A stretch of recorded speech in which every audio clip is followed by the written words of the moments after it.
stood in battle. The balls like hail were flying all around me. The man standing next to me was shot by my side. His blood spotted upon my clothes, which I wore for weeks. My nearest blood, except that which runs in my vein, was shed for liberty. Liberty is dear to my heart. I cannot endure the thought that my countrymen should be slaves. Revolutionary War veteran Samuel Harris. Hello, I'm Colin Powell, and I was an American soldier for 35 years. I was a black American soldier, and I followed in a long tradition of black men and women who have served this nation since long before our Revolutionary War. For so many years, they served their nation without their nation ever serving them.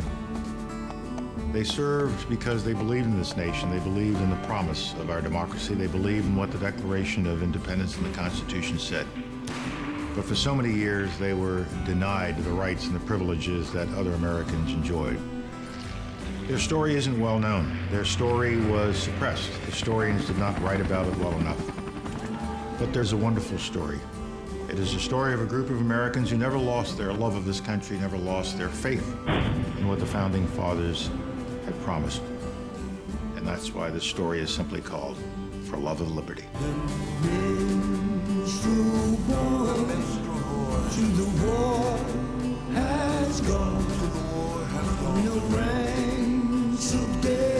In the ranks of death, you find him. His father's soul has girded on, and his wild heart's son, he hung him.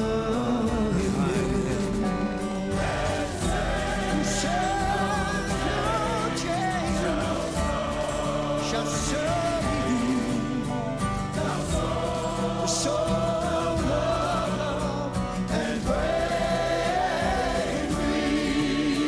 The songs were made for the pure and free. They shall never sound in slavery. Never again. The record of this nation's African-American servicemen and women is a heroic story draped in irony.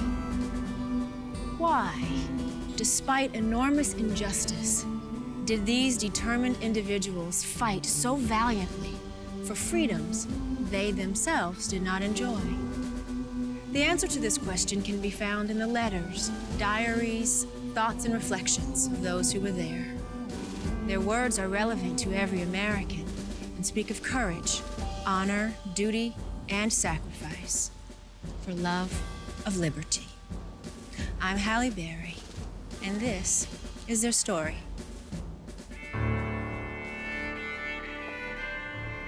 Previously on For Love of Liberty. The first man to die in the cause that would become the American Revolution was black. Crispus Attucks and others like him made the ultimate sacrifice to ensure that their people would one day enjoy the right to life, liberty, and the pursuit of happiness. 4 generations later, most African Americans were still slaves, yet black men were willing to fight and die to save a nation that wouldn't even allow them the right to vote. As the country grew west, Buffalo soldiers were there to keep the peace, and at the Battle of San Juan Hill, Teddy Roosevelt's Rough Riders owed their lives to the men of the 10th Cavalry. In the war to end all wars, members of the Harlem Hellfighters became the first American troops, black or white, to receive the French Medal of Honor. Yet, a white naval officer refused to allow black combat veterans to board his ship. In America, racism was rampant. And during World War II, life in the United States military was not much different.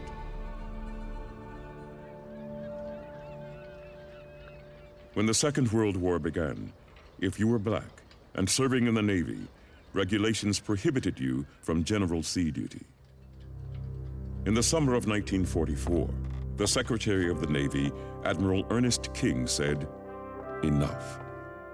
You know, we say that we are a democracy. Well, a democracy ought to have a democratic Navy. Admiral Ernest King. On a bitterly cold day in Boston, the Navy commissioned the USS Mason. The destroyer escort was the first warship to contain a predominantly black crew. The men served with distinction, battling German U-boats and weather as they guided a slow-moving Allied convoy across the Atlantic. Each day was a new adventure, and it was a scary one. We were in hurricane weather for 31 days. We were looking at seas that were 40 to 50 feet high. Ships were lost. Lives of people were lost. We would discuss these things at chow, wondering if the next day was going to bring us the same kind of fate. Merwin Peters, USS Mason. As American destroyers patrolled the Atlantic, a convoy of a different sort was crossing the English Channel. It was the largest invasion fleet in the history of the world. Aboard, the men of the 320th Barrage Balloon Battalion prepared for the liberation of Europe.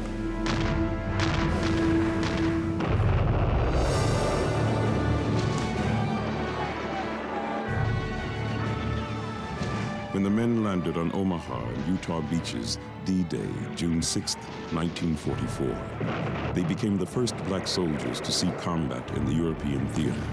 Their mission was to prevent the Luftwaffe from strafing the invasion force by launching huge dirigibles. The Army's official newspaper, Stars and Stripes, would later report on their efforts. A U.S. beachhead, July 5, 1944. During and since D-Day, barrage balloons flown by a Negro Barrage Balloon Battalion have provided a screen of rubber several miles long on the two main beachheads. The unit has the distinction of being the only Negro combat group included in the first assault forces to hit the coast. America lost some 6,600 men during the Normandy invasion, including members of the 320th Barrage Balloon Battalion who died in the initial assault. Years later, Tech Sergeant George Davison recalled the events of that day. You won't read too much about what black soldiers did on D-Day, but we were there. Sure, I was scared. We all were. But it was something we had to do. No soldiers were killed on the beach by Nazi fighters that day. And by the next, the skies belonged to the Allies. Tech Sergeant George Davison.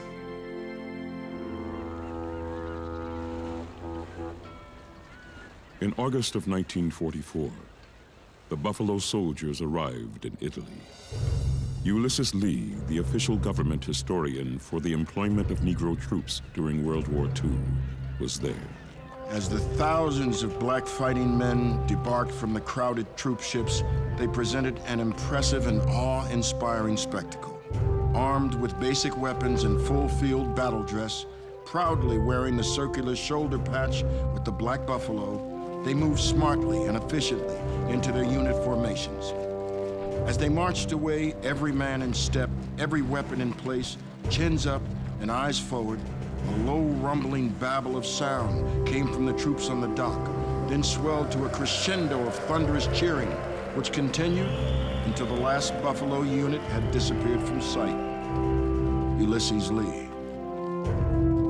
The unit's white commander, General Edward Almond, didn't want them in. I did not send for you. Your Negro newspapers, Negro politicians, and white friends have insisted on your seeing combat.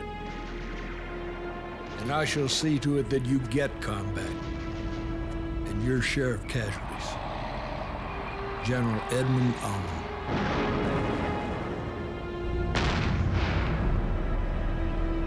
The 92nd Infantry battled some of Germany's best trained troops as they fought their way through Italy. In letters home, soldiers like Second Lieutenant Spencer Moore would write of their combat experiences. Dear Mom and Pop, we've been on the line for 82 days, and I don't know when we're gonna get relieved. The men are lousy, sick, frostbitten, shell-shocked, and scared. It's no joke to see men you've known, lived with, eaten with, and slept with, blown up or shot down before your eyes. Well, Mom, Jerry's beginning a shell again, so I'll sign off for now. Your loving son, Spencer. The day after Christmas, 2 platoons of Buffalo soldiers awoke to the sound of mortar fire. The area was swarming with Nazi troops, and within a few hours, the men were fighting for their lives. Nearby, Lieutenant John Fox was calling in artillery coordinates so that others could escape. As the shells moved closer and closer to his position, the officer in charge, Major Otis Zachary, who was also one of his best friends, refused to fire. The Germans were closing in. Lieutenant Fox radioed back. Fire it. No one survived who saw what happened next. But after the battle, a local priest reported seeing the body of John Fox surrounded by more than 100 dead enemy soldiers. Of the 95 American and Italian defenders, 18 made it back alive. It was rough, but we were dedicated. We were fighting for a greater cause, for our people. We had to defeat them, and we had to prove that blacks would fight. If we failed, the whole black race would fail. We were fighting for the flag and for our rights. Sergeant James Tillman. The Marine Corps' all-black 51st Heavy Defense Battalion was known as a hotshot shooting outfit. When they were ordered to the Pacific, their train stopped in Atlanta. The local sheriff refused to let them off. I'll be home for Christmas. I don't give a good goddamn if them niggers is going to Tokyo. You can plan on me. They ain't going to eat in Atlanta, Georgia with white folks. Please have snow and mistletoe. While passing through Louisiana, 9 black Marines traveling in uniform were refused service in the local cafes. Christmas Eve will find. As the men ate in the back room of a railroad station kitchen, they watched 24 German prisoners of war and their white American guards enter the lunchroom and take seats in the front. Corporal Robert Trimmingham wrote a furious letter to Yank magazine. What is the Negro soldier fighting for? On whose team are we playing? Well, the Lord is my shepherd. I stood outside looking in and could not help to ask myself these questions. Are these men sworn enemies of this country? Are we not American soldiers sworn to fight for and die, if need be, for this, our country? Then why are the Germans treated better than we are? Why does the government allow such things to go on? Corporal Robert Trimmingham. In the Pacific, African-American soldiers listened as Japanese radio propaganda made the most of those incidents. There was this lady, Tokyo Rose. She would come on every morning and ask us, why are you fighting us? In your own country, you cannot go to a restaurant. You are being lynched in the South. We are your friends. We are not your enemies. We don't want to kill you. We want to kill the whites. They're the ones who are mistreating you.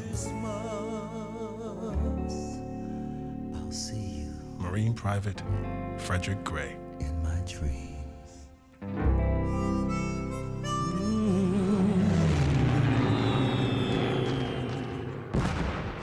South Pacific Island beaches were some of the most dangerous terrain in the world.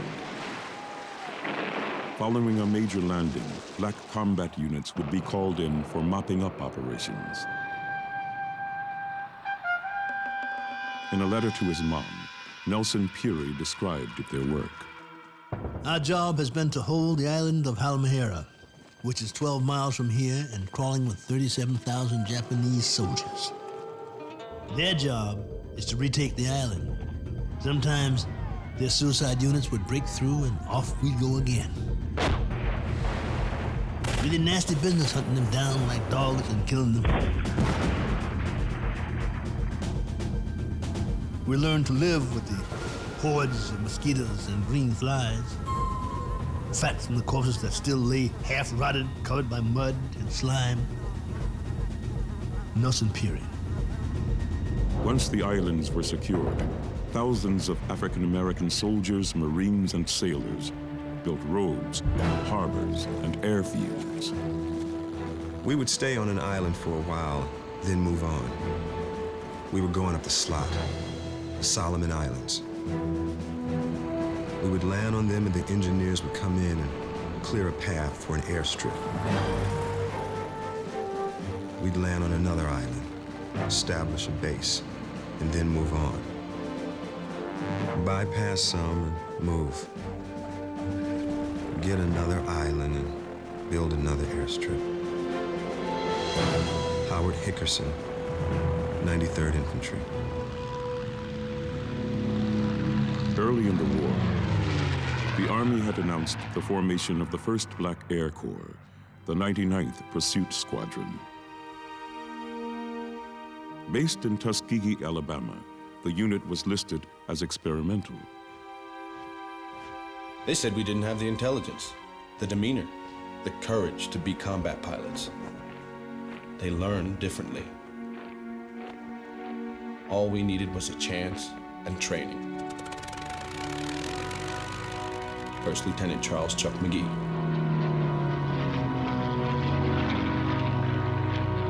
When the Tuskegee Airmen finally arrived in Europe, they were under the command of Lieutenant Colonel Benjamin O. Davis, Jr.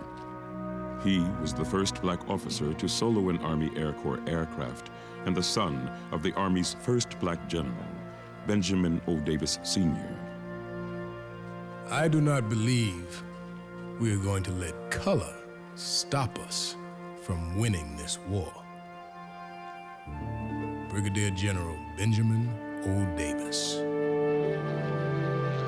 While escorting a squadron of bombers over Sicily, Charlie Buster Hall became the first African-American pilot in World War II to shoot down an enemy aircraft.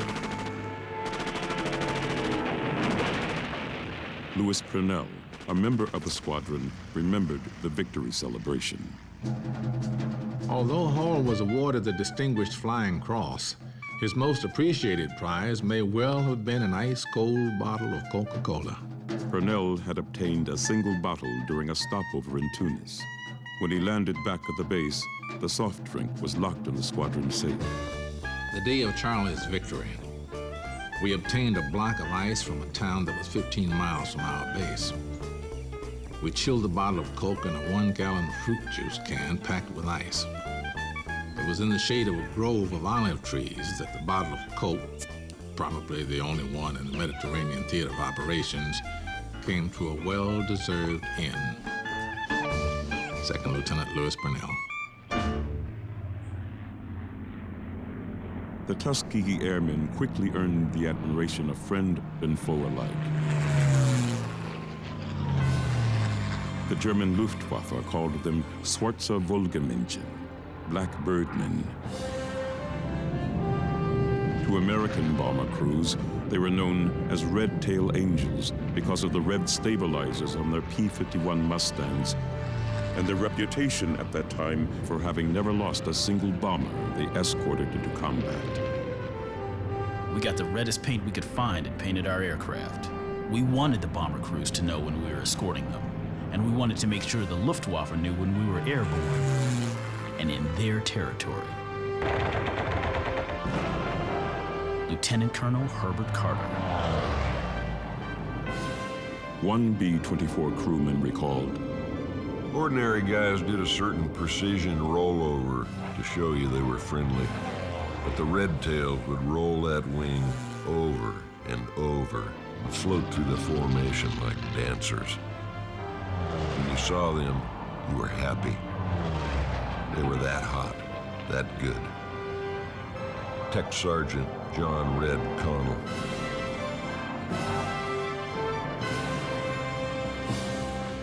By early 1944, the unit was flying 36 to 48 sorties a day. One hot summer afternoon, Captain Wendell Pruitt and Lieutenant Gwen Pearson sank a German destroyer in Trieste Harbor using only their machine guns. Pruitt was on my left. Tracers showed my first burst was falling far short, kicking up nothing but water. The next burst struck at the ship's waterline and started to walk up the side. I pulled back on my control stick and climbed just enough to clear the smoke as the ship rolled over and sank in the waves. Lieutenant Gwen Pearson.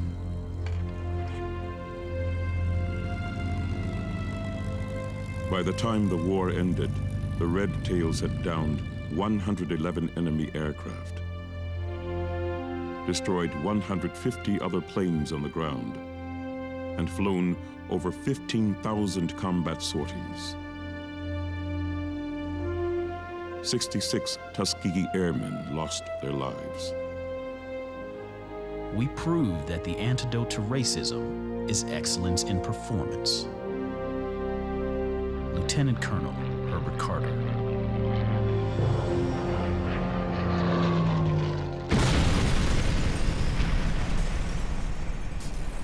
The worst home front disaster of the war took place at Port Chicago, California. Late one night, 2 Navy munitions ships exploded, killing 320 men, including 202 black ammunition loaders. Seaman Freddie Meeks recalled the disaster. There weren't any bodies, just pieces of flesh they shoveled up. Despite the carnage, sailors were ordered to resume loading less than 3 weeks later. 258 men, believing that the conditions were unsafe, refused to comply. I am willing to be governed by the laws of the Navy and will do anything to help my country win this war. I will go to the front if necessary, but I am afraid to load ammunition. Freddie Meeks. The men were promptly arrested. 50 of them were charged with mutiny and eventually convicted. NAACP attorney Thurgood Marshall was outraged. This is not 50 men on trial for mutiny. This is the Navy on trial for its whole vicious policy toward Negroes. Negroes in the Navy don't mind loading ammunition. They just want to know why they're the only ones doing the loading. Thurgood Marshall. For many Negro ammunition loaders, the only place more dangerous than Port Chicago was an aircraft carrier at sea. James Hairston was a steward aboard the USS Hornet. Whenever we got in battle, I had to go 6 stories underneath the water level and load the bombs into an elevator that sent them into the hangar deck. Every time you went down a level, they closed the hatch behind you and locked it. Once you went down there, you had no idea what was happening above. The only sounds were the bombs hitting the water as they got closer to the ship. The louder the boom, the more you knew things were not going well. If you got hit, the compartment would get flooded, and you had to hope someone would come and open the hatch. But the Navy wouldn't sacrifice the lives of 3,000 men above deck to save the lives of 20 or so guys down there. So a lot of times, those guys got left behind. Steward James Hairston.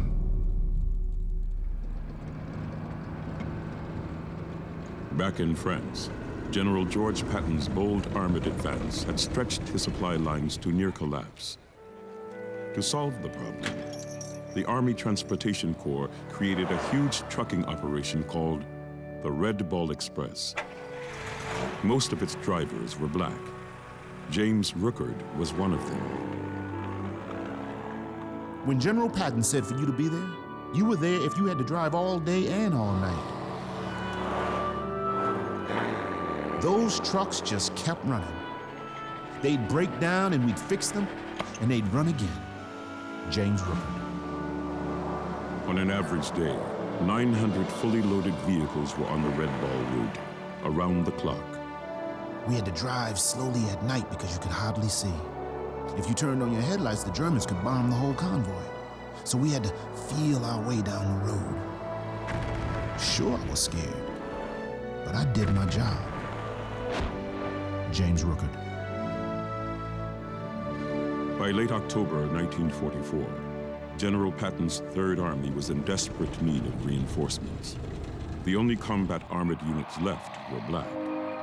Despite his personal lack of faith in the inherent fighting ability of African Americans, the general chose the 761st Tank Battalion. The soldiers were nicknamed the Black Panthers.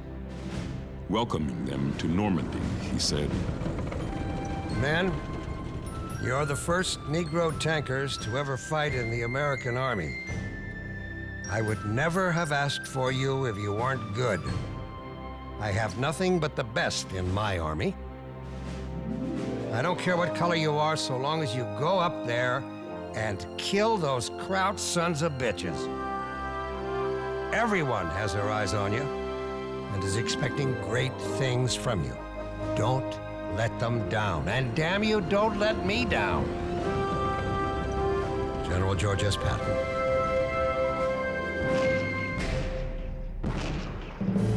Staff Sergeant Reuben Rivers was one of the black tankers who heard the general's speech.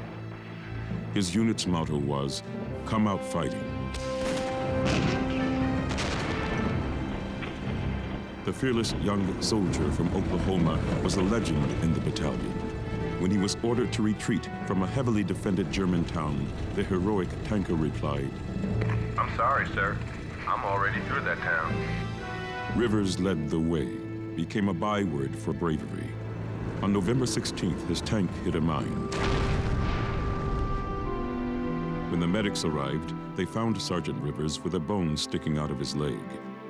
He turned down morphine, then refused to be evacuated, telling his commanding officer, "You need me." 3 days later, with his leg badly infected, Rivers' unit emerged from cover and began an assault on Nazi troops holed up in the French village of Bougeltrop.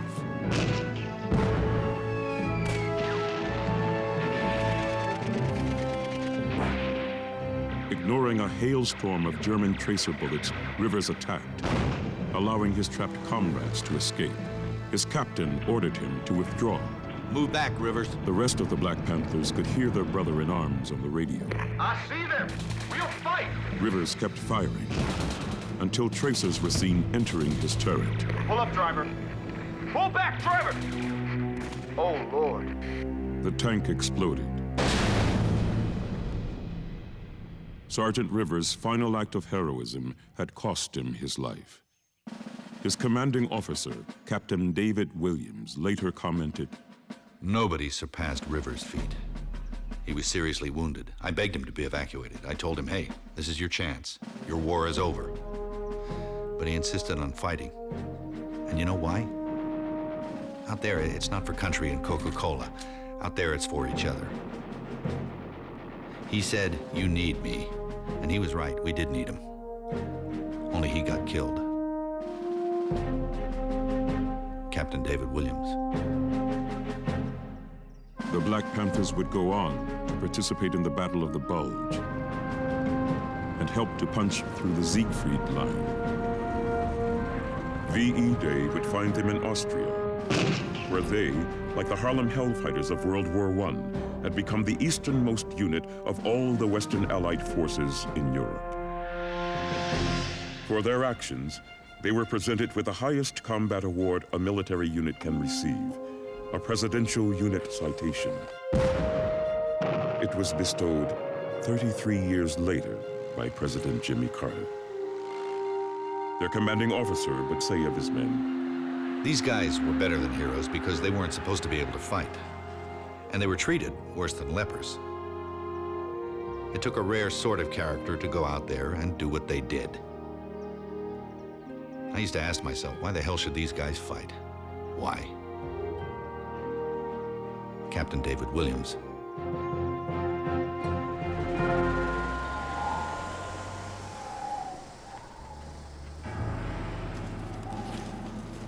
The Battle of the Bulge was the bloodiest battle American soldiers would fight in Europe during World War II. It began on December 16, 1944, when the Germans launched a massive counteroffensive that caught the Allies completely by surprise. Most of the 81,000 American casualties occurred in the first 3 days. Desperately needing reinforcements, General Eisenhower agreed to allow black service troops to enter all-white combat units fighting on the front lines. Of the 5,000 or so African Americans who volunteered, 2,221 were selected. There was, however, a catch. Due in part to their lack of combat experience and systemic racial prejudice, the men were required to surrender whatever rank they had previously earned in military service. Their efforts helped to turn the tide in Europe. In a letter home, John Stevens wrote, "Well, I don't know what day it is because we have been so busy fighting we have forgotten about day and time. A lot of my buddies have been killed here, but through the help of God, I'm still here. We have taken a beating, but these guys are still pitching. Whoever said the colored soldier can't fight is a damn liar. These guys in the infantry told us they'd rather have us with them than the white soldiers. We should pray to God in heaven because we are going through hell here. John Stevens."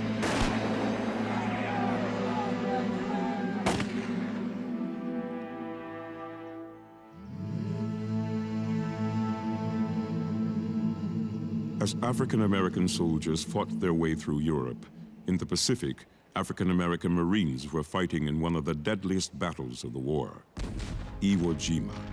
Sergeant Jim Rundles was there. On the dawn of the invasion, February 19th, 1945, I remember we all gathered at the side of the ship, watching the huge 16-inch guns of the battleships pound Iwo with shell after shell. It seemed the whole island was covered in smoke. Good Lord, I thought. Nothing can survive that. Sergeant Jim Rundles. Iwo Jima was a critical link in the United States' quest to construct a chain of airstrips across the Pacific. Allied planes needed the island as an emergency runway for their bombing missions over Japan. When the Marines landed, 22,000 Japanese soldiers were waiting for them. The Japanese suddenly opened up with a barrage of shells from 16-inch guns they had taken from ships and placed in the side of Mount Suribachi. The Marines had no place to run. Nearly 2,000 were killed the first day.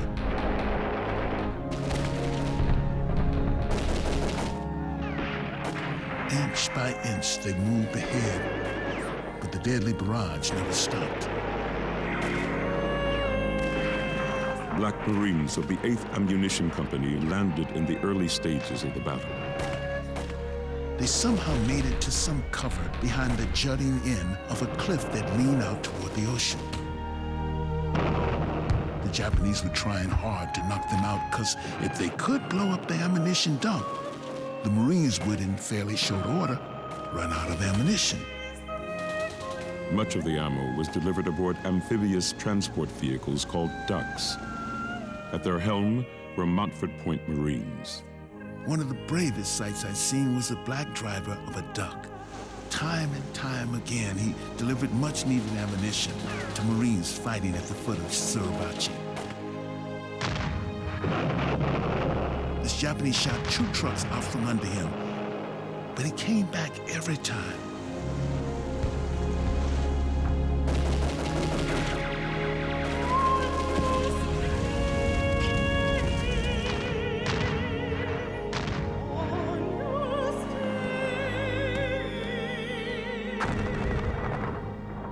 On D-Day +4, it was Sergeant Jim Rundle's turn. He boarded an LST and made for the shore. As we headed toward the beach, I glanced up and pointed my field glasses towards Suribachi. And there she went. They were raising a flag. God, what a beautiful sight, I thought. Sergeant Jim Rundles. The battle for Iwo Jima lasted 36 days. When it was over, virtually every single Japanese soldier had been killed, and 6,825 American GIs had lost their lives. When the island was finally secured, Captain Robert Johnson said, "This is the most expensive piece of real estate the United States has ever purchased. We paid 550 lives, 2,500 wounded for every square mile."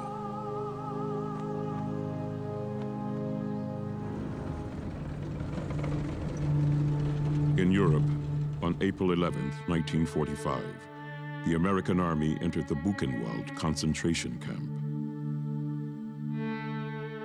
The most moving moment of my life is the day that the Americans arrived. It was the morning of April 11th. I'll always remember with love. A big black soldier, he was crying like a child. Tears of all the pain in the world and all the rage. Everyone who was there that day will forever feel a sentiment of gratitude to the American soldiers who liberated us. Nobel laureate Elie Wiesel. Sergeant William Scott was an Army photographer who arrived at the camp the next day. We got out of our vehicles and some began to beckon to us to follow and see what had been done in that place. They were walking skeletons. The sights were beyond description. I had thought no place could be this bad. I took out my camera and began to take some photos, but that only lasted for a few pictures. As the scenes became more gruesome, I put my camera in its case and walked in a daze with the survivors as we viewed all forms of dismemberment of the human body. Sergeant William Scott. 3.5 weeks later, Adolf Hitler was dead and the war in Europe was over. Like everyone else, the Buffalo Soldiers looked forward to returning to their families. Dear Mom and Pop, I can hardly remember what it's like in the States. You will be surprised at what a numb feeling I have. It won't be long before we're back at home. That will be Victory at Home Day for all of us. Love, Spencer.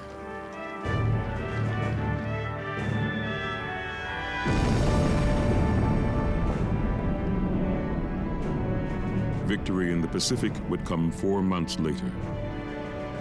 We were very happy about the use of the atomic bomb because we were told that we would be in on the invasion of Japan, and they expected 2 million casualties for us. Since we did not start the war, I would rather they be killed than us. Donald McNeil.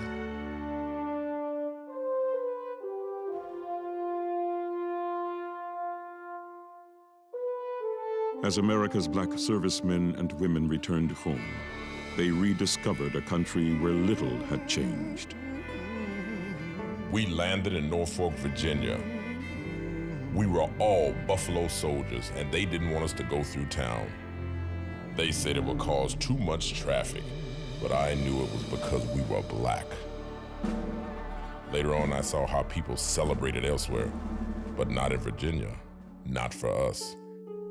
The few black people we saw looked scared. Sergeant James Tillman.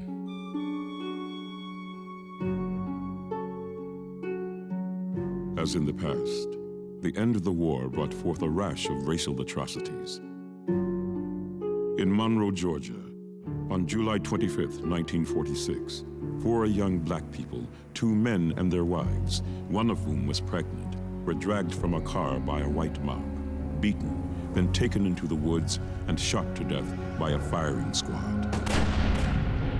One of the men was George Dorsey, a World War II veteran that some of the townspeople had accused of being uppity. The Negro troops got a taste of racial equality in foreign lands. As they came home, it had to be beaten and lynched and terrorized out of them before they could go back to picking cotton. World War II veteran Nelson Peary. The unsolved murders led to a national outcry, and George Dorsey's status as a thrice decorated war veteran prompted President Harry Truman to push for sweeping civil rights changes. It is my deep conviction that we have reached a turning point in the long history of our country's efforts to guarantee freedom and equality. Recent events in the United States and abroad have made us realize that it is more important today than ever before to ensure that all Americans enjoy these rights. We must and shall guarantee the civil rights of all our citizens. In July of 1948, the President issued Executive Order 9981, which would ultimately desegregate the United States military. It's hereby declared to be the policy of the President that there shall be equality of treatment and opportunity for all persons in the armed services, without regard to race, color, religion, or national origin. President Harry Truman. It would take 3 more years and another war before President Truman's orders were carried out.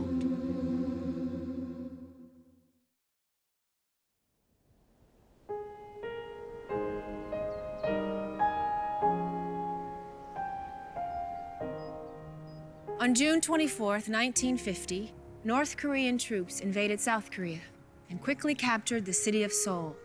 1 month later, the Buffalo Soldiers, accompanied by 3 other black combat units, were among the first to arrive on Korean soil.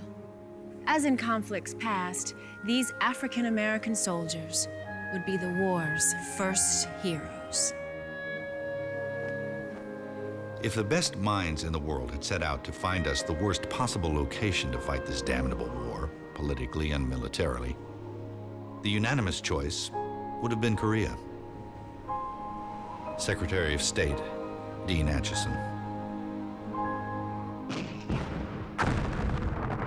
The initial invasion of Korea did not go well. Ill-equipped and outgunned, American soldiers were forced to use tanks as artillery pieces.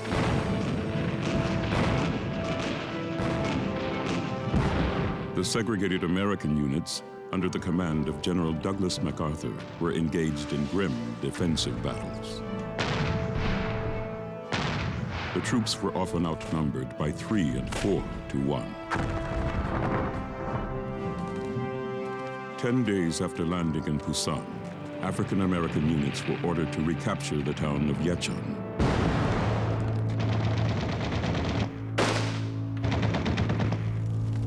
I will remember Yecheon for another 100 years.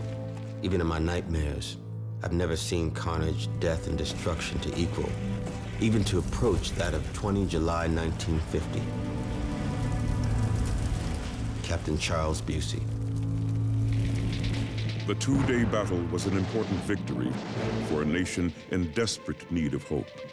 That black soldiers had achieved it was even better, because it helped refute communist propaganda that the American effort in Korea was an attack by whites on Asian people of color. Back in Washington, the Congressional Record declared, "First United States victory in Korea won by Negro GIs." A week and a half later, Private William Thompson's company was attacked by North Korean troops. Disregarding an order to withdraw, the 22-year-old soldier grabbed a machine gun and provided covering fire, which permitted most of his unit to escape with their lives. President Harry Truman would later tell this story to the entire nation. Although hit repeatedly by grenade fragments and small arms fire, he resisted all efforts of his comrades to induce him to withdraw. Steadfastly remained at his machine gun and continued to deliver deadly accurate fire until mortally wounded by an enemy grenade. President Harry Truman. William Thompson would become the first African-American patriot to receive the Medal of Honor since the Spanish-American War. At his funeral, one of America's most distinguished civil rights leaders, the Reverend C.L. Franklin, spoke of the soldier's humble beginnings at the Bronx Center for Homeless Boys. He was not a West Point man or a college graduate, but at the hour of need, heard the cry of his country and gave all he had. Reverend C.L. Franklin. Air-to-ground combat came into its own in Korea. The weapon of choice was the P-51 Mustang. Piloted by men like Daniel Chappie James, the aircraft provided infantry support with bombs and bullets, napalm and rockets. Like most young fighter pilots in his unit, Chappie would fly 5 to 8 missions a day. His job was to cruise at treetop level, strafing trains, supply lines, and North Korean tanks and soldiers. In one such battle, he flew so low that he was able to attack hundreds of enemy troops operating just a few yards in front of the American forces.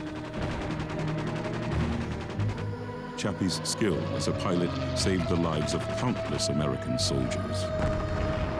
Over a few beers, I've even had white guys say they like me. They've seen me roll in on that target when the flak was heavy just like they did and come scooting out on the other side. Daniel Chappie James. Chappie was awarded the Distinguished Flying Cross and would later become one of the first pilots to fly a fighter jet. While in the cockpit of one of the new F-80s, the North Koreans finally knocked him out of the sky.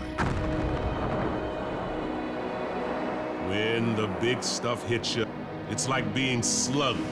You can no longer hold on to your mount or get it to do your bidding.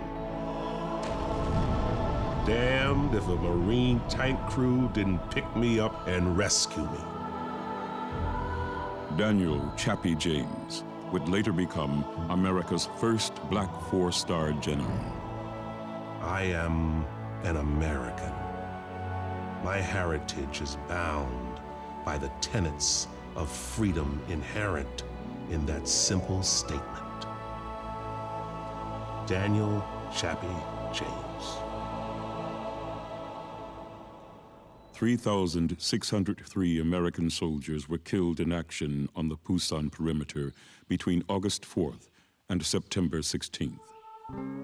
Anxious to stop the bleeding, General MacArthur staged one of the most celebrated events in his military career and ordered the daring amphibious landing behind enemy lines at Incheon.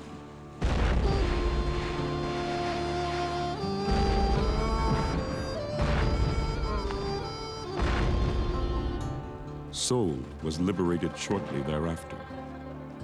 With the victory, America's military objectives changed, and the United States decided to unite the country under South Korean leadership.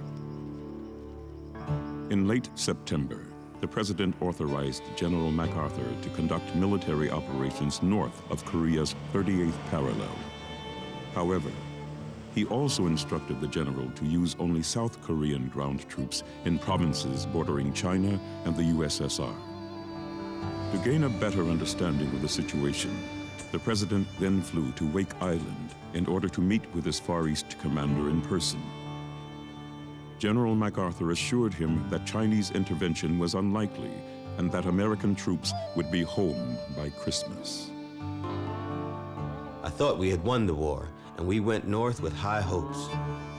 There was a rumor that the first troops to the Yalu River were the first troops to go home. We never got to that river, and a lot of us never got home. Captain Charles Busey. What General MacArthur didn't know was that China had moved some 250,000 troops into the mountains of North Korea. As Thanksgiving approached, the Americans found themselves hunkered down in freezing conditions, facing an army of highly disciplined Chinese soldiers. Up and down the river valley, all hell had broken loose. Traces, explosions left and right. The Chinese blew bugles and whistles and shouted American profanities. Between shots and explosions, I could hear the wounded crying for help. Artilleryman James Marks. When it was over, the Chinese had killed more than 1,600 Americans and precipitated the largest retreat in U.S. Army history. It was a disaster, and it was a leaderless disaster. We ran headlong, helter-skelter, pell-mell, trying to get to Busan, trying to get back to Japan. It was disgusting. I never felt so inadequate in my life as to be part of an army that was running. I used to have nightmares. I could feel 10,000 Chinese walking over my chest. Captain Charles Busey.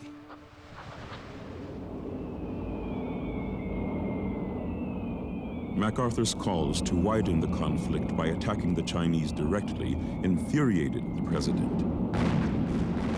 And in April of 1951, the general was dismissed.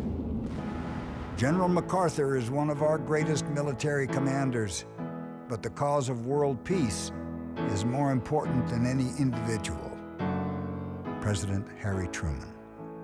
MacArthur's replacement was General Matthew Ridgway, who had strong opinions when it came to segregated troops. It has always seemed to me to be un-American and un-Christian for free citizens to be taught to downgrade themselves in this way, as if they were unfit to associate with their fellows or to accept leadership themselves. General Matthew Ridgway.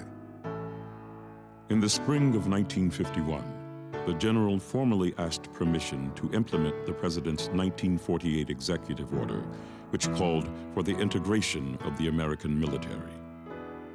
It was my conviction that only in this way could we assure the sort of esprit that a fighting army needs, where each soldier stands proudly on his own feet, knowing himself to be as good as the next fellow and better than the enemy. Matthew Ridgway.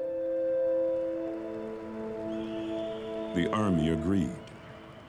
For the first time in its history, the United States military was integrated. Some of the units were under the command of black officers. My job was being a combat officer. The white soldiers had no hang-ups about being with me because they realized they had to follow me if they wanted to get out alive. Lieutenant Charles Armstrong. One of the most intense artillery bombardments of the Korean War was directed at Hill 983. The soldiers called it Bloody Ridge. And Lieutenant Charles Armstrong was ordered to capture it. When I told my men that we were going to take the hill that night, they cried. They told me that we were all dead. They said, "Look at what's happening to the other soldiers that are going up there." I told them, that's not us. Napalm bombs, grenades, and mortars exploded all around us as we marched up that rugged, barren hill. We stayed close together and didn't lose a single soldier. Lieutenant Charles Armstrong.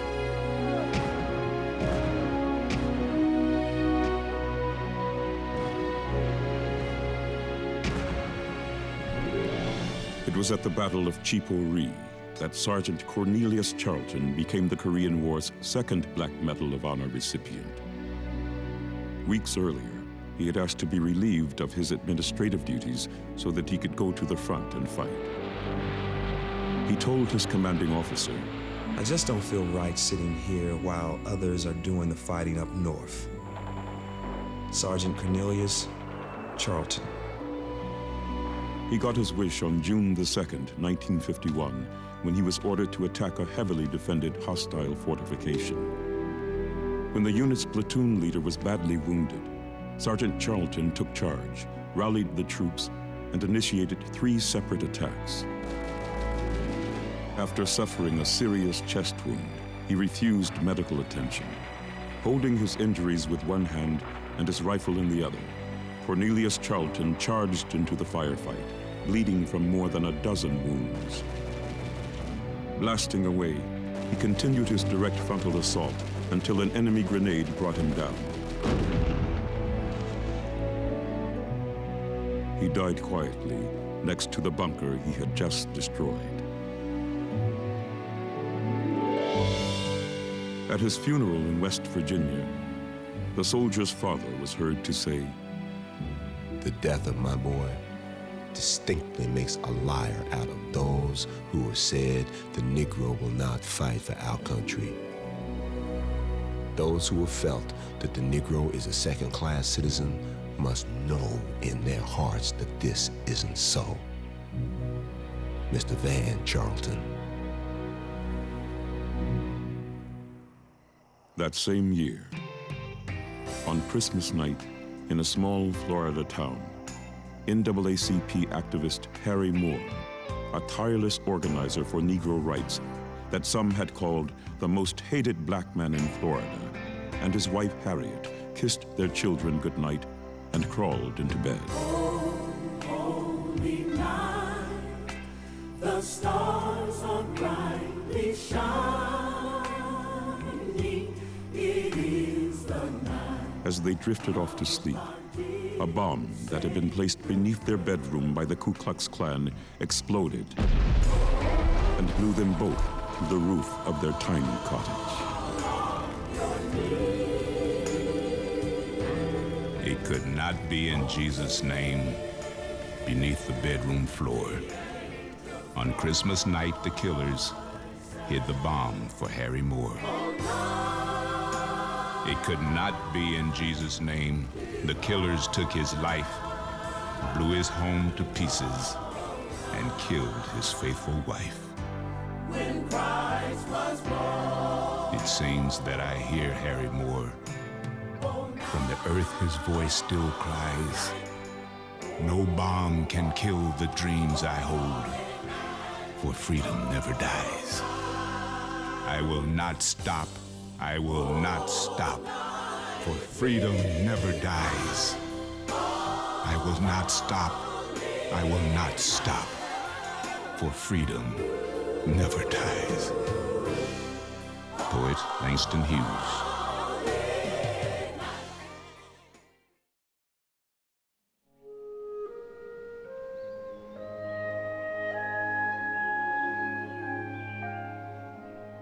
Shortly after Dwight Eisenhower assumed the presidency in 1953, the shooting stopped in Korea and started in Vietnam. A year later, the French garrison at Dien Bien Phu fell to the communists, and in Washington, the Supreme Court unanimously ruled that segregated schools were unconstitutional. Both events would shake the United States to its very core. I would never fight on a foreign shore for America again. Black people should not be called on to assume the duties of citizenship when they don't enjoy the rights and privileges. A lot of black soldiers have been brainwashed. But when they come back and they see what they fight for doesn't mean a thing, and they are still considered niggas, well then, a lot of things are gonna happen. It all depends on how much combat fatigue they have. Radio operator David Tuck.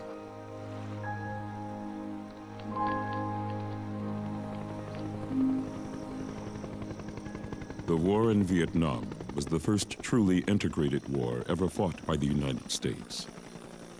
For the first time, black and white, men and women fought side by side from the very beginning. Captain Colin Powell arrived in Saigon on Christmas morning in 1962. His first combat mission was Operation Grasshopper. In the pre-dawn hours of February 7th, his battalion moved out. He would later write, "Soon the long green line of troops was swallowed up by the dark jungle. I felt a tingling anticipation. A force of armed men moving into the unknown has certain power, even a touch of majesty."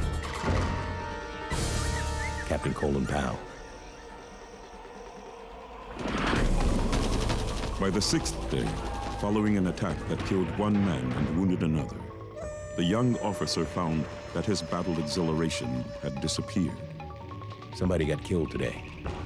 Somebody was liable to get killed tomorrow, the day after. This was not war movies on a Saturday afternoon. It was real. It was ugly. Captain Colin Powell.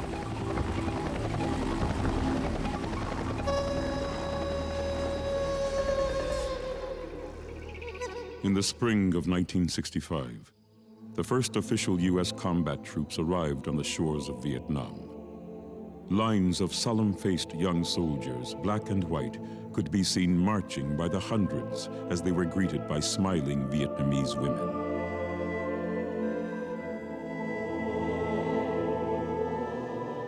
In Selma, Alabama, Martin Luther King's supporters were also marching to Montgomery. On both fronts, the worst was yet to come. That summer, 34 people would die in the Watts riots, and almost 400 American troops would perish in the jungles of Southeast Asia. On October 22nd of that year, just 2 weeks shy of his 19th birthday, Private First Class Milton Olive was on a search and destroy patrol when the Viet Cong attacked with hand grenades. One landed in the midst of his platoon. The young GI threw himself over it and was killed, saving the lives of 4 soldiers he hardly knew. Private Milton Olive would become the first African American to receive the Medal of Honor in Vietnam. In dying, Private Milton Olive taught those of us who remain how we ought to live. President Lyndon Johnson. 3 weeks later, the first large-scale confrontation of the war occurred at Ia Drang Valley. Colonel Harold Moore was there. America had drifted slowly but inexorably into war in this far-off place. Until now, the dying on our side at least had been by ones and twos. Now the dying began in earnest. My battalion had come looking for trouble in the Ia Drang. We found all we wanted, and more.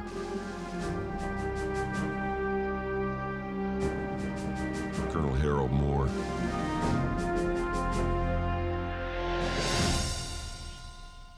Ia Drang was an enemy sanctuary so deep in the jungle that it was considered virtually impenetrable to American foot soldiers. All that changed when 28 officers and 429 men of the 1st Air Cavalry landed their helicopters in the midst of 3,000 North Vietnamese troops hiding there. Within hours, the men were fighting for their lives. The dead was everywhere. Only God knows who the body parts belonged to. Some suffered through the night and survived, but others lay dead in the elephant grass. Everywhere you walked, there was blood. So much blood. For the first time since I was a boy, I cried. Sergeant Freddie Owens, Calvin Bachknight, a black medic and conscientious objector who refused to carry a weapon, was using his own body to shield two badly wounded comrades when he was shot in the back. In his last letter to his parents, he had written, "We're going into the field tomorrow. We're so short of medics. I don't really mind. And strangely, I'm not afraid. Where we're going, quite a few have died. Love, Calvin." His commanding officer later declared, "The scriptures say there is no greater love than to lay down your life for your friends." This is what Calvin did in that fire-filled jungle. Colonel Harold Moore. As the survivors prepared to evacuate, the North Vietnamese army attacked again. Men began to fall all around me as snipers picked them off like flies. There was no place to hide in the grass as the rifle and mortar fire intensified and engulfed the entire column. Everywhere you looked, someone was wounded or dead. Never did I expect to see bodies of the NVA and American soldiers so close together. Blood saturated the ground as men were crying for help. The NVA mutilated the wounded we could not reach. Sergeant Freddie Owens. 234 Americans died at Ia Drang. Enemy casualties were put at 2,000. Colonel Harold Moore would later write, John F. Kennedy waited for us on a hill in Arlington National Cemetery. And in time, we came by the thousands to fill in those slopes with our white marble markers, and to ask on the murmur of the wind if this was truly the future he had envisioned for us. Colonel Harold Moore.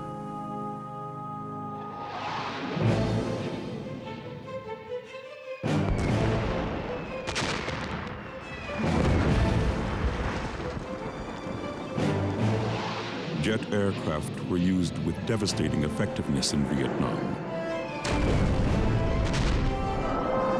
The pilots flying the missions were in constant danger. One of those men was Colonel Fred Cherry.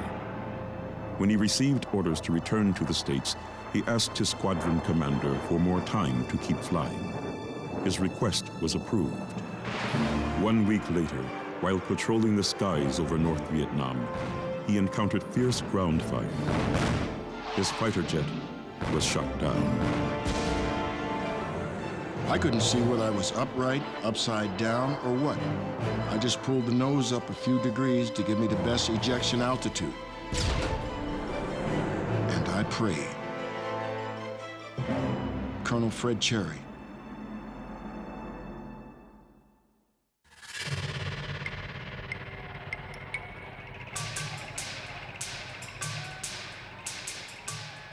Colonel Cherry was captured and imprisoned along with hundreds of other Americans in North Vietnam's notorious Hanoi Hilton.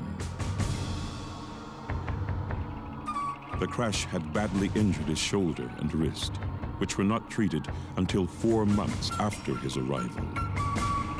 His captors used no anesthetic. It was the worst straight pain I had yet known. They had my face covered with the sheet, and they kept raising it to see if I'm going to beg for mercy, gonna scream. And each time they looked down at me, I would look up at them and smile. They kept at it for 3 hours, and I kept thinking, I can take it. Like many of his fellow POWs, Colonel Cherry was tortured regularly. His tormentors wanted him to denounce the U.S. government and tell other blacks that they should not be fighting for a country that didn't care about them. The officer refused. If they are going to kill me, they are going to have to kill me. I'm not going to denounce my government or shame my people. Colonel Fred Cherry. By 1967, there were almost 500,000 American troops in Vietnam. 9,378 would die that year, including Captain Riley Leroy Pitts. On October 31st, in the jungles of Ap Dong, his company was trapped and getting hammered by Viet Cong machine gun fire. Captain Pitts threw himself into the thick of it. Captain Pitts didn't have to attack those bunkers, but he did. He was more concerned with stopping the enemy fire that was hurting us than of his own safety. Private Donald L. Hines. As the battle raged, Captain Pitts lobbed a hand grenade at his attackers. To his horror, it bounced back. The soldier threw his body over the bomb, which failed to explode. After a moment's pause, Captain Pitts returned to the fray, fighting valiantly until he was mortally wounded by a rocket-propelled grenade. It was supposed to have been his last day in Vietnam. Captain Riley Leroy Pitts would become the first black officer in American history to receive the Medal of Honor. What this man did in an hour of incredible courage will live in the history of America as long as America endures. His valor under fire moved him forever into that select company where the heroes of our history stand. President Lyndon Johnson.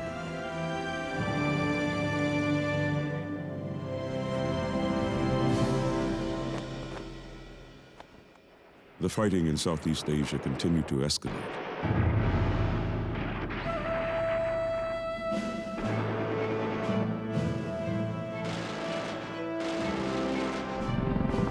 In early 1968, the Viet Cong and the North Vietnamese Army took advantage of Buddhist New Year celebrations and launched the Tet Offensive by attacking Saigon.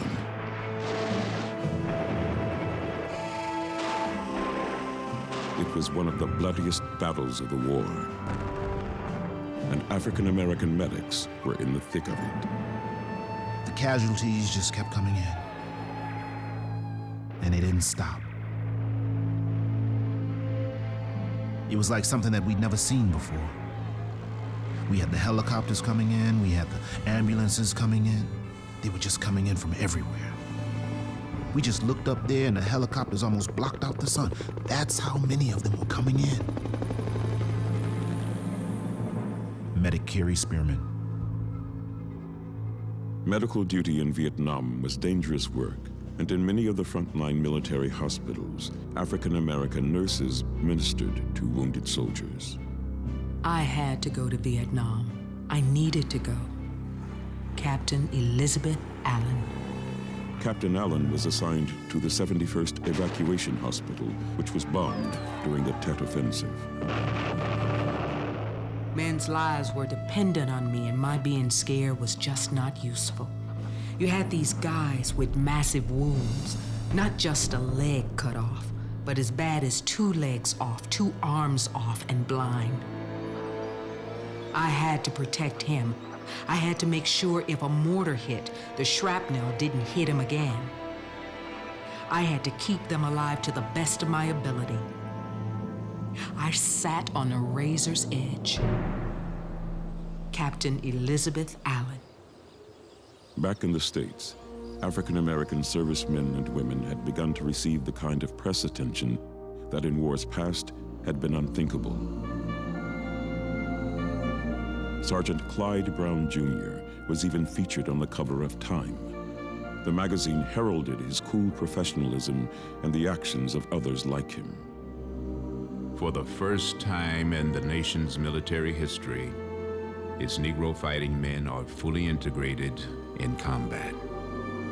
Their performance in battle proclaims a truth that Americans have not yet learned about themselves.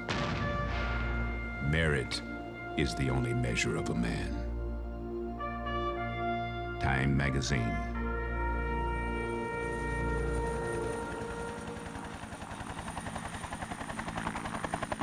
Vietnam was the first time American soldiers rode into battle aboard helicopters. Of the 41,217 chopper pilots that served in the war, 557 of them were black. One, Air Force Captain Frederick Gregory, would go on to become the first black commander of a NASA space shuttle. I mainly flew rescue missions. I was the only African-American pilot in our group, but that was not a burden to me, because we all had the same goal of surviving each day together. But I was only able to do that because a lot of brave airmen had suffered to get us where we were. Captain Frederick Gregory. Helicopters were the workhorses of the Vietnam War. Pilots, like Captain Ronald Radcliffe, were frequently called upon to land their aircraft in the midst of ferocious enemy gunfire. When we got over the location, we took so much fire that I could not believe we didn't go down. I wasn't flying straight, I was making violent maneuvers to keep from getting hit. And we started shooting as we went in. We kept going back and forth shooting, killing at least 12, maybe more. I thought we gonna get killed today, and this is it. Captain Ronald Radcliffe. As the fighting in Vietnam continued to intensify, so too did the demonstrations at home.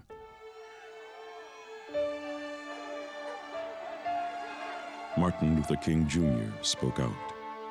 We have been faced with the cruel irony of watching Negro and white boys on TV screens as they kill and die together for a nation that has been unable to seat them together in the same school. Martin Luther King Jr. As in wars past, the enemy couldn't understand why black soldiers would fight so valiantly for a country that mistreated them. The Viet Cong published a pamphlet which they distributed to American troops. Afro-Americans, in the States, you are called niggers. The Vietnamese people are not your enemy. Your enemies are those who are carrying out harsh exploitation and extremely barbarous racial discrimination against American blacks, and have forced you to serve in the U.S. war of aggression against Vietnam and sow ruin and mourning for the Vietnamese people, your brothers. You cannot resign yourself to being forever second-class citizens in the United States and first-line cannon fodder in Vietnam. On April 4th, 1968, Martin Luther King Jr. was assassinated. Riots erupted in 125 American cities. Michael Herr, a reporter stationed in Southeast Asia, wrote of how the news was received in Vietnam. The death of Martin Luther King intruded on the war in a way that no other outside event had ever done. We stood around the radio and listened to the sound of automatic weapons fire being broadcast from a number of American cities. Reporter Michael Herr. The murder of a man whose message was nonviolence profoundly affected black soldiers fighting overseas. When I heard that Martin Luther King was assassinated, my first inclination was to run out and punch the first white guy I saw. All I wanted to do was to go home. I even wrote Lyndon Johnson a letter. I said that I didn't understand how I could be trying to protect foreigners in this country with the possibility of losing my life, where in my own country, people who are my heroes, like Martin Luther King, can't even walk the streets in a safe manner. Staff Sergeant Don Brown. Race relations in the military began to reflect the rest of American society. White combat troops flew Confederate flags, and blacks raised an angry fist. A soldier, whose name was never recorded, summed up their feelings to reporter Wallace Terry. When I'm out in the bush carrying a grenade launcher, no white man is gonna call me a nigger.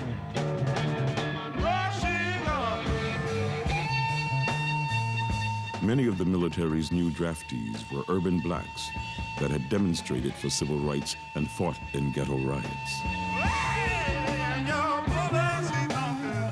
In Vietnam, they banded together and called themselves Bloods. Black power was their mantra. It was a time when James Brown had come out with "Say It Loud, I'm Black and I'm Proud," and the brothers had a real sense of communion. We would tap each other on the forehead like we were given knowledge. And you couldn't walk down the street without pumping your hand in the air and showing a closed fist, showing power. That was like saying hi. Medic Wayne Smith. When Colin Powell, now a major, returned to Southeast Asia, he found a war where the end was nowhere in sight. Deterioration of discipline and morale was obvious. 300, 400, even 500 Americans were dying every week in 1968. The one goal was to do your time and get home alive. Major Colin Powell. By 1972, the nation had had enough, and President Nixon announced that America was negotiating an end to the war. This has been the longest, the most difficult war in American history. Honest and patriotic Americans have disagreed as to whether we should have become involved at all 9 years ago. President Richard Nixon. On January 27, 1973, the United States' long nightmare came to an end. The following month, Fred Cherry and the other American POWs were on their way home. I don't think anybody learned more about how to treat your fellow men than us guys who were there. We were all Americans, a family, and we had to survive together. Colonel Fred Cherry. In March, the last plane load of American GIs left Vietnam and returned to a country that ignored them. For both black and white soldiers, their homecoming was painful. No banners of well done, just confusion, anger, and rage. William King.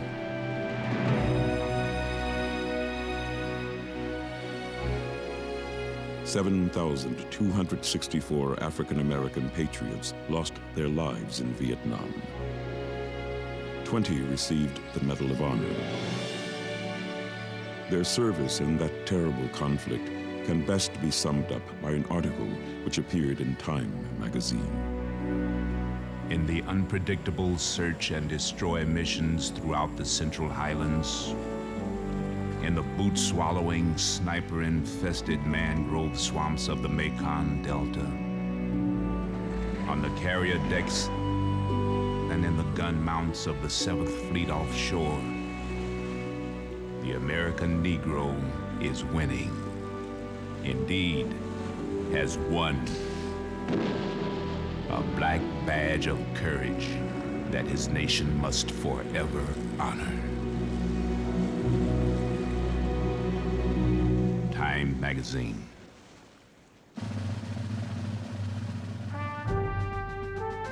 With the end of the war came the end of the draft, and the military became an all-volunteer force.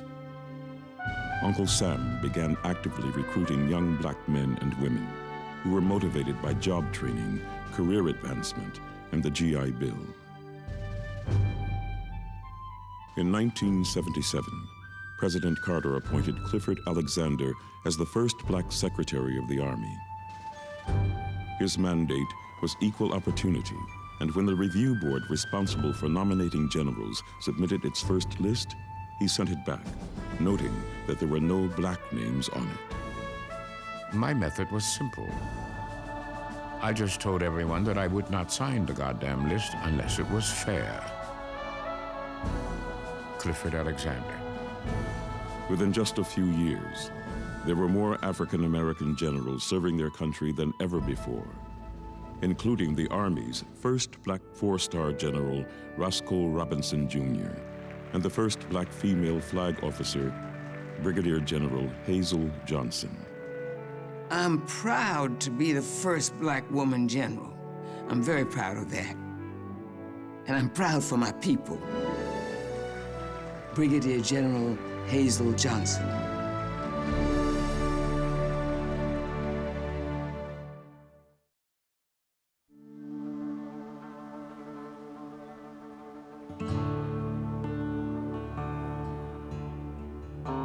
In the 1980s, tensions in the Middle East began to dominate world events. Soldiers and civilians were dying in Afghanistan, Iraq, Iran, Syria, Israel, and Lebanon. In an effort to keep the peace, President Ronald Reagan ordered the United States Marines to Beirut. You are about to embark on a mission of great importance to our nation and the free world. The conditions under which you carry out your vital assignment are demanding and dangerous. You are tasked to be once again what Marines have been for more than 200 years. Peacemakers. President Ronald Reagan. In October of 1983, America took its first hit in a new and terrifyingly deadly form of warfare when the Marine headquarters in Beirut was destroyed by terrorists driving a truck packed with explosives. I heard a ba-boom, ba-boom, and all hell broke loose. The whole place lit up like the sun. It felt like something had hit me in the head. The place had started shaking, and I rolled into the fetal position. That's the way I ended up staying. Corporal Paul Rivers. 49 of the 241 Marines who died were black. General Paul Kelly, commander of the American troops, visited the wounded. I spoke to a young Marine with more tubes going in and out of his body than I'd ever seen in one person. He couldn't see very well. He reached up and grabbed my 4 stars just to make sure I was who I said I was. He was making signals, and we realized he wanted to tell me something. We put a pad of paper in his hand, and he wrote, "Semper Fi, always faithful."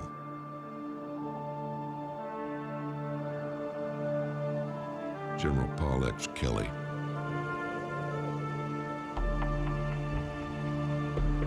General Colin Powell, now senior military assistant to the Secretary of Defense, would one day write, "What I saw from my perch in the Pentagon was America sticking its hand into a 1,000-year-old hornet's nest with the expectation that our mere presence may pacify the hornets." General Colin Powell. 6 years later, in recognition of his leadership and military skills, Colin Powell became the highest-ranking black officer in the history of the United States when he was appointed chairman of the Joint Chiefs of Staff.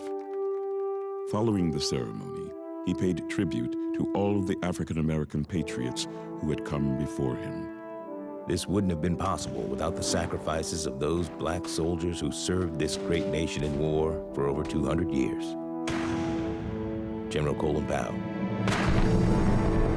General Powell believed that military action must be overwhelming and decisive in order to be successful. It was a strategy that served the world well when Saddam Hussein attacked Kuwait. Within hours, the world's 4th largest army was just miles away from oil fields whose output was essential to the industrialized world. General Powell asked the question that was on everyone's mind. Are we prepared to go forward and fight for Kuwait? The answer was yes. Days later, U.S. fighter planes landed in Saudi Arabia, and Operation Desert Shield was underway. For the first time in its history, the United States military was fully integrated, co-ed, and following the orders of an African-American general. Vietnam-era veterans who like to say the only color in the Army is green led the all-volunteer force. This Army of ours in the Gulf War was absolutely superb. Not perfect, but superb. It was the best Army that I ever saw. Deputy Commander Lieutenant General Calvin Waller. In the early morning hours of January 17, 1991, the first shots were fired in what Saddam Hussein had called the mother of all battles.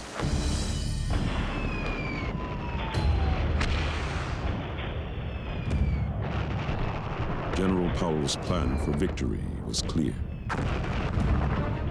Our strategy in going after this army is very simple. First, we're going to cut it off, and then we're going to kill it.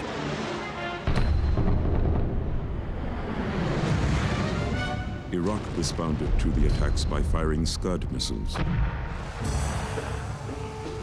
4 days into the battle, First Lieutenant Phoebe Jeter shot one down with a Patriot missile. All around, I could hear the boom, boom, boom of other Patriot units beginning to fire. When we all started congratulating each other about the 4 Scuds the Patriots took down that night, I felt so proud. I thought to myself, I can do anything. Anything I put my mind to, I can do. First Lieutenant Phoebe Jeter.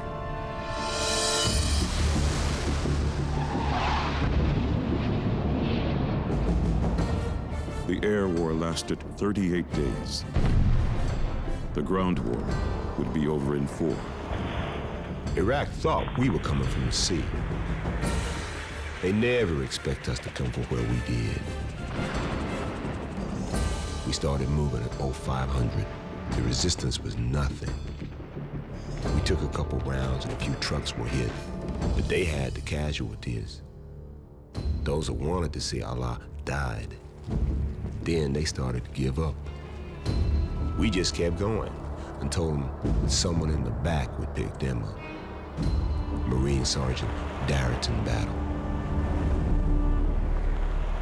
Up to that point, only 4 Americans had died during the ground offensive.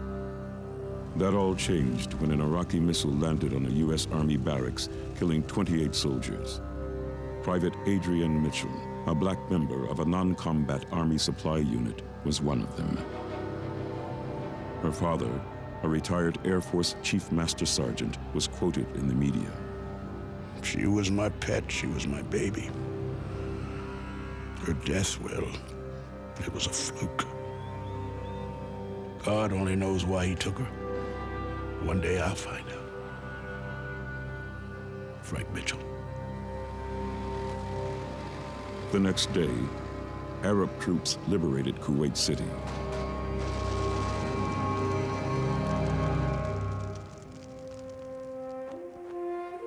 When America's fighting men and women returned home, they were given a welcome the likes of which the nation had not seen since the end of World War II. Media coverage of their homecoming was tremendous. The March 11th issue of Life magazine declared, "Heroes all." The celebrations were no doubt out of proportion to the achievement. Yet after the stalemate of Korea and the long agony in Southeast Asia, we had given America a clear win in a noble cause. The way I looked at it, if we got too much adulation for this one, it made up for the neglect the troops had experienced coming home from those other wars. General Colin Powell. For the United States military, much of the 1990s was spent honoring its forgotten African-American heroes. In Concord, California, a memorial was dedicated to the 320 sailors that were killed in the Port Chicago naval disaster. This memorial is invaluable to our community and to our country. It provides recognition to those who lost their lives in service to this country and helps our nation move Beyond the racially tinged decisions that surround this tragic event in history. Congressman George Miller. Despite countless acts of heroism during World War II, no black servicemen had yet received the Medal of Honor. That terrible injustice was finally rectified when 7 African Americans were recognized for their valor. These heroes distinguished themselves in another, almost unique way. In the tradition of African Americans who have fought for our nation as far back as Bunker Hill, they were prepared to sacrifice everything for freedom, even though freedom's fullness was denied to them. President Bill Clinton. The honorees included Private George Watson, who gave his life rescuing soldiers aboard the Dutch steamer Jacob when it was attacked by Japanese bombers. First Lieutenant John Fox was killed the day after Christmas, stopping a Nazi advance in Italy. Staff Sergeant Reuben Rivers was recognized for leading the way in France. Major Charles Thomas stormed a village 5 miles from the German border. He later remarked, "I was sent to draw enemy fire, but I didn't mean to draw that much." Staff Sergeant Edward Carter, despite being shot 5 times, managed to kill 6 of his attackers and capture the other 2 before returning to his unit. Private First Class Willie James lost his life trying to save his wounded platoon leader. Second Lieutenant Vernon J. Baker destroyed multiple German positions, then covered the evacuation of his company's wounded by drawing the enemy's bullets. He was the only man who lived long enough to attend the ceremony. As a black soldier, I fought a war on 2 sides. I was an angry young man, and all my soldiers were angry. But we had a job to do, and we did it. Medal of Honor recipient, Vernon Baker.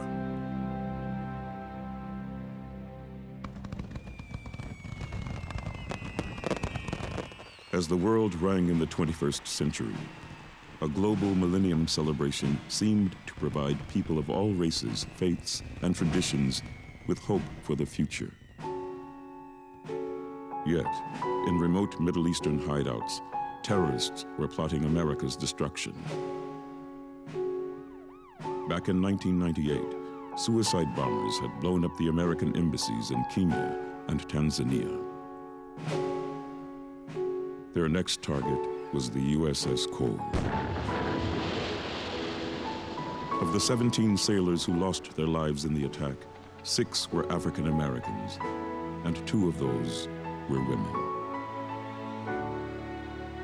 My heart ached as I thought of the families. Children who won't have a daddy home for Christmas. Mothers, fathers, sisters, brothers, fiancés, and friends. All left behind as these 17 take their final tour of duty to a port we call heaven. Sailors, we salute you on your journey home.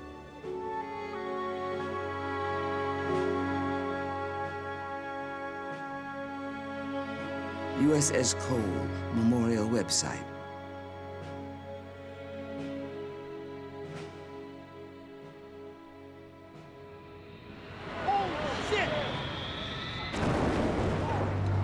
On the morning of September 11th, 2001, the terrorists came to America. 4 commercial airliners were hijacked and used to destroy the United States' international symbols of wealth and power. As a horrified nation watched on television, smoke poured from the Pentagon, and the twin towers of the World Trade Center collapsed in a smoldering pile of twisted steel. We saw the second plane crash, and we got permission to take off, heading toward New York. actually saw the towers fall. All you could see was smoke. It was a dust pile. That's all we could see. Major Anthony LaSure.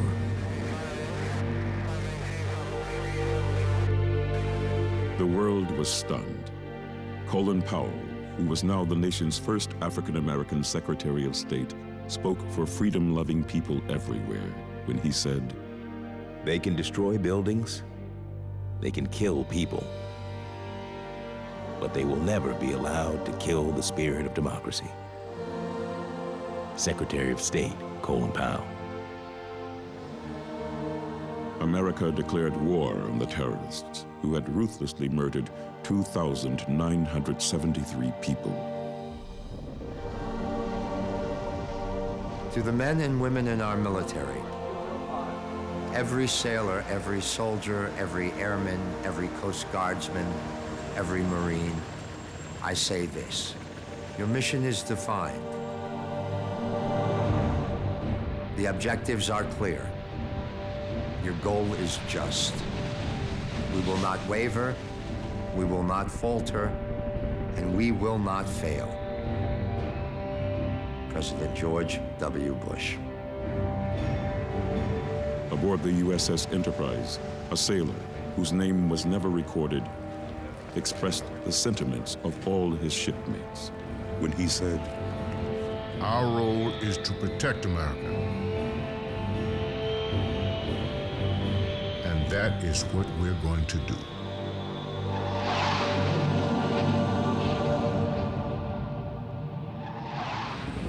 In less than 2 months, American Marines had established a base in Afghanistan. They were kept resupplied and refueled by KC-130 transports. The men and women flying some of the planes made regular runs from bases in Pakistan. When one of the aircraft went down, 7 Marines lost their lives, including the war's first African-American casualties, Sergeant Jeanette Winters and Gunnery Sergeant Stephen Bryson. In a final Christmas card home, Stephen had written, Hi, Mom. I'm sure you know by now that I won't be home for Christmas. But I wanted to make sure you got this card from me. I miss you and hope everything is well. Have a wonderful holiday season and don't worry about me. I'm fine. Love, Stephen.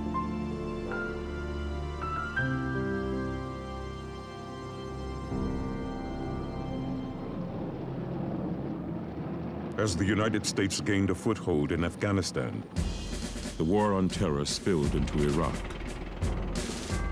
Despite protests at home and abroad, American servicemen and women were soon marching towards Baghdad. For the first time in history, the world was able to watch the conflict unfold in real time, courtesy of satellite video phones and journalists embedded in frontline units. One of the Marines that television viewers got to know was First Sergeant Edward Smith, a seemingly indestructible family man who was about to retire and to become a cop when he was needed in Iraq. As his unit headed to the front, he sent a short message to his buddies in the Anaheim Police Department. Things are going well here in Central Iraq. I'm doing fine. The Marines are staying the course.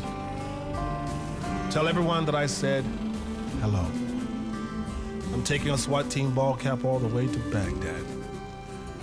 If you can send me a small flag, I'll fly it in Iraq. Stay safe. Smitty.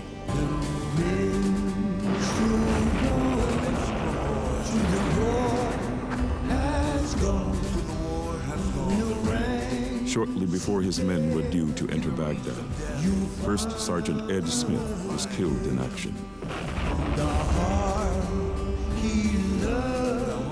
The attack was captured on network television, and his death sparked a nationwide outpouring of sympathy. First Sergeant Smith, you are a true American hero. One day we will meet, because I know that Marines stand guard at Heaven's Gate. Gary Decker, Petersburg, Virginia.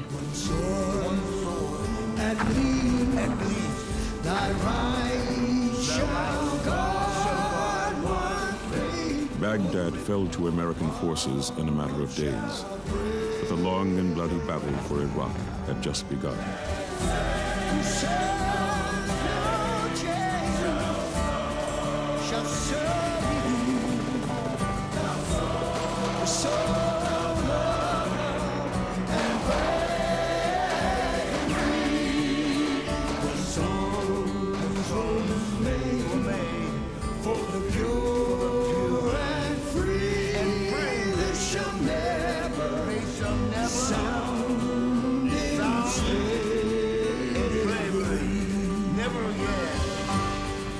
As American troops settled in for the long haul, Lieutenant Colonel Reginald Allen assumed command of the 1st Squadron, 10th Cavalry, also known as the Buffalo Soldiers.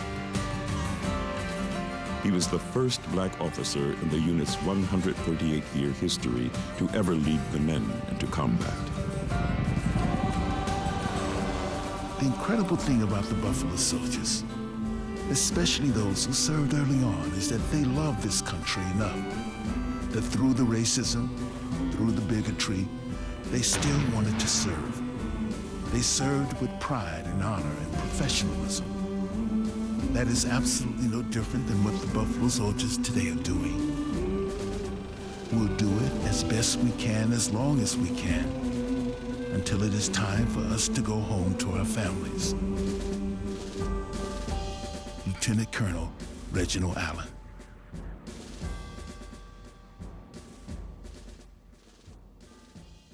God bless America.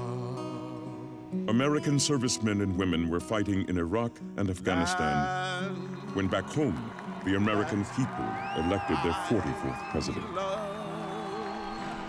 On a cold winter morning, with 1.8 million people in attendance, Barack Obama placed his hand on Abraham Lincoln's Bible and repeated the oath of office. So help me God. With those words, the United States of America had its first black commander-in-chief. The time has come to reaffirm our enduring spirit, to choose our better history, to carry forward that precious gift, that noble idea passed on from generation to generation, the God-given promise that all are equal, all are free, and all deserve a chance to pursue their full measure of happiness. God bless America, my home, sweet home.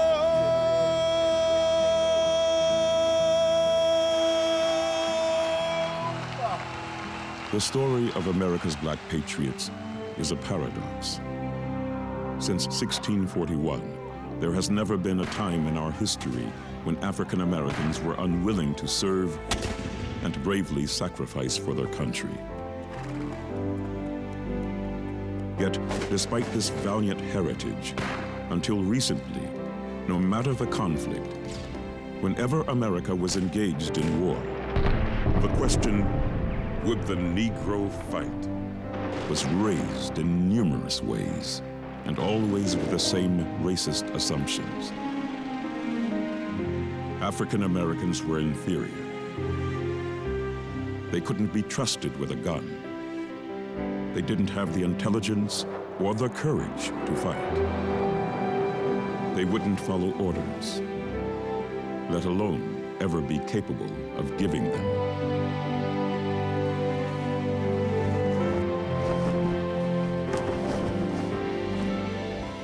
As history has vividly demonstrated, what ultimately needed to be asked wasn't would the Negro fight, but rather why. As African American servicemen and women continue to shed their blood in the defense of the United States, the answer to that question is abundantly clear. Like all Americans in all wars, African Americans fought for love of liberty.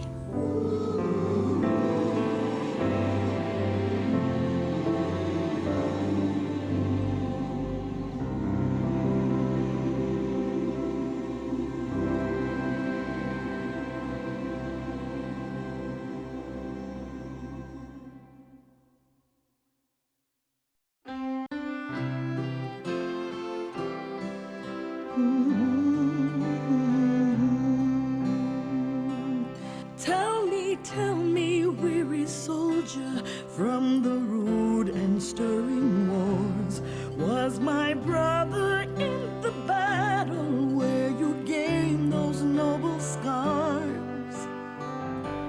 He was ever brave and valiant, and I know he never fled. Was his name among the wounded or numbered with the dead? Was my brother in the battle when the tide of war ran high? You would know him in a moment by his dark and flashing eyes.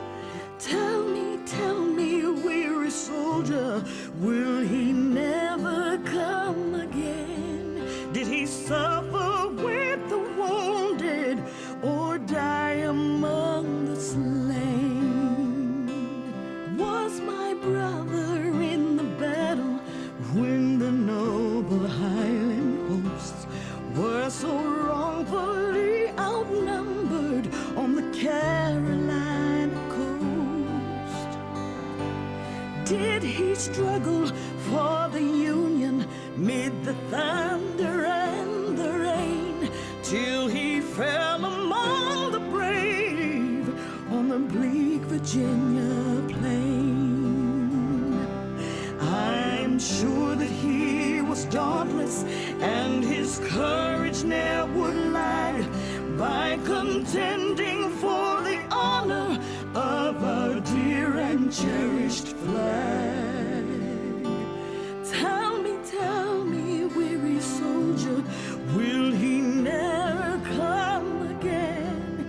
Did he suffer with the wounded or die among the slain? Was my brother in the battle when the flag of Erin came to the rescue of our banner and protection of our fame? While the fleet from off the waters poured out terror and dismay, till the bold and erring foe fell like leaves on autumn day. When the bugle called to battle and the cannon deeply roared, oh, I wish I could have seen him draw his sharp and glittering sword. Tell me, weary soldier, will he never come again? Did he suffer